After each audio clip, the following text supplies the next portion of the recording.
Estamos de volta, este é o 3 em 1, começando a semana, e nesse final de semana aconteceu em Foz do Iguaçu a primeira Cúpula Conservadora das Américas, um evento criado em reação ao Foro de São Paulo. Compareceram ao evento expoentes do futuro governo Jair Bolsonaro, ideólogos, conservadores e integrantes de movimentos de combate à corrupção. Eduardo Bolsonaro, filho do presidente eleito, disse durante o seu discurso que a intenção é fazer com que esse movimento não acabe nessa eleição, nesse ano de 2018, mas que seja permanente para que tenha um norte. Sobre o alinhamento do futuro com o Donald Trump, Eduardo Bolsonaro afirmou que existe uma, abre aspas, convergência de ideias, e no final do evento foi lançada a Carta de Foz. Andreasa.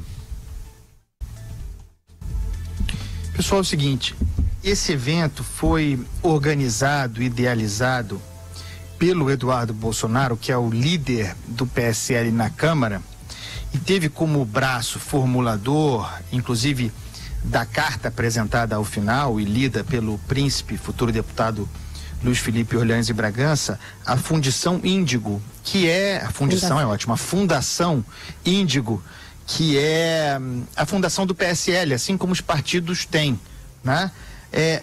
Com isso eu quero dizer o seguinte, eu acho bom que haja a existência desse tipo de encontros como esse, especialmente se a gente considerar que o PSL é um partido em construção. É um partido que, eu falei aqui na semana passada, que foi tomado de aluguel como legenda para o Jair Bolsonaro poder disputar à vontade, com o controle de uma sigla, a presidência, e, portanto, sem programa, sem identidade. Até pouco antes era abrigo do Movimento Livres, um movimento liberal e tal. Então, ganhou a eleição, fez uma grande bancada, mas sem harmonia, sem programa, sem conhecimento, sem base. Então, para além dessa coisa de cúpula conservadora, porque tudo bem, a pessoa é o que ela é, a pessoa se diz conservadora ela é. Para mim tá tudo bem, tem vários tipos de conservadorismo, tem lugar para todo mundo. Mas mais importante do que isso e do que essa pretensão de fazer frente ao Foro de São Paulo, importante me parece ser um abrigo para o debate de ideias que possa dar calço intelectual ao partido do presidente da República. Joel, sua análise. Eu acho muito interessante um evento como esse para a gente ter um contato em primeira mão aí com o que é a ideologia, uma das ideologias por trás do bolsonarismo, né? Lembrando que o governo Bolsonaro não é apenas esse pensamento conservador ou reacionário, como se queira falar. Ele tem muitas outras componentes ali também, o componente militar, o componente evangélico, que não se confunde com esse núcleo mais conservador aí, mas esse pelo menos dá amostra de uma das ideologias presentes, tá? Tem coisas boas e ruins, como toda essa carta. Ela propõe mais liberdade econômica, por exemplo. Interessante, não fala nada de ajuste fiscal, no entanto. Ela não fala nada de reforma da Previdência, nada desses temas que a gente martela como chatos aqui. Ela não toca, mas quer um Brasil aí com economia mais livre aí para o futuro, o que é algo positivo, digamos assim.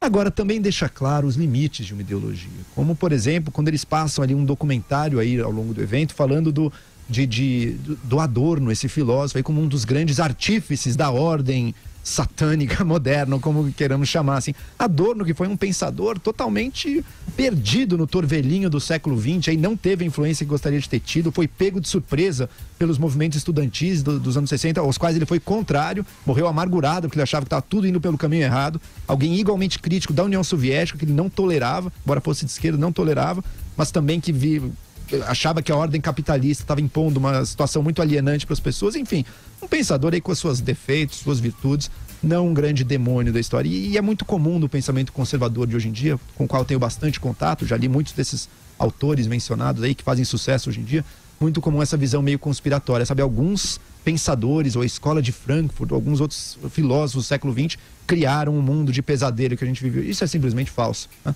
Mas é um trabalho de educação contrário a isso. Não basta ficar batendo nisso, não basta ficar acusando isso. Temos que fazer o trabalho real de educação. Quem se interessa por esse tema, por exemplo, indica o livro Grande Hotel Abismo, sobre a escola de Frankfurt. Vamos lá, Vera, pra gente arrematar.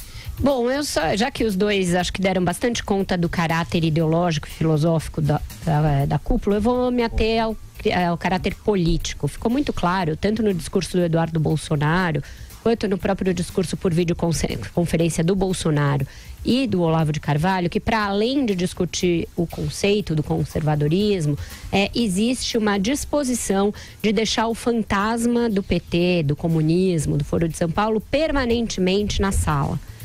Isso é uma estratégia política, não é nada além disso, tá?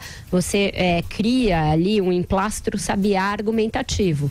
Então, para tudo, você tem de estar mobilizado, porque senão volta o comunismo, senão volta o PT. Então, esse risco da volta do PT, caso o bolsonarismo não esteja sempre vigilante e sempre mobilizado, foi o tempo inteiro martelado, tá?